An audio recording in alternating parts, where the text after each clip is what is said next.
Hey, it's Clay Trader, and this will be a video chart on ticker symbol ALRT. We will take a look at the 30-minute time frame. Real quick, what do I mean by 30-minute in case maybe you're new to charts? Instead of each one of these candlesticks here representing 1 day's worth of price action, which is what you would normally see, each one represents 30 minutes. So while this here may look like several days worth of time, it's actually just today's price action broken down into 30-minute time slices. I like to do this time frame. I think it does a good job of telling the quote-unquote story of the price, and then makes mapping out with levels of support and resistance a bit easier to see.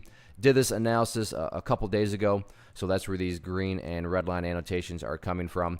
But after today's price movement, definitely some updates need to be done. First thing I'm going to do is just a little house clean and go ahead and get rid of that line up there. Sure, it still pertains. It's just not relevant anymore. And from a presentation standpoint, I don't want to risk causing clutter and confusion with lines all over the place. So just trying to keep this as clean as possible. The first update comes about from a very simplistic rule in the world of charting, which states when levels of support are broken and closed below, they tend to act as resistance. So 7 cents had been doing a very nice job of acting as support. I mean, you look back here through the history of the chart, acted as support, and then today with a gap down, that was where it was broken, and then the rest. After it gap down, the price just slowly drifted downwards the remainder of the day. So on any sort of bounce, that first key hurdle that the bulls are going to need to clear back up above is going to be 7 cents. But at this point in time, things are looking pretty shaky.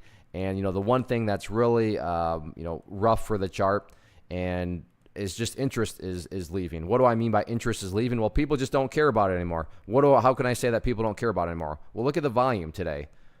Volume has fallen off a cliff, and you look at the volume when things were really moving. Obviously, a lot more volume here than compared to what's going on right now.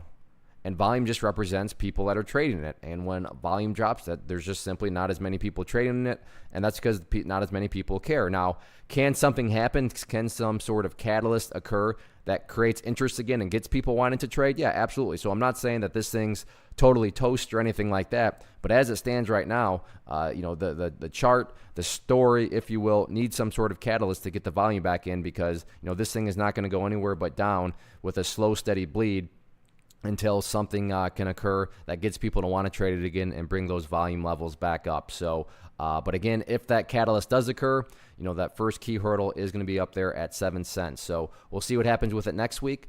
So stand by, and maybe, who knows, these are penny stocks, so maybe this is just a little brace before the next big move up, but only time will tell.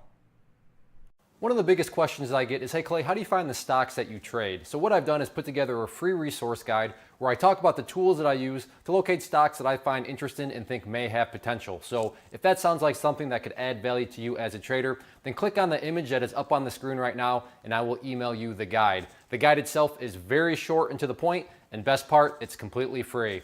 Thanks for watching the video. Let me know if you have any questions.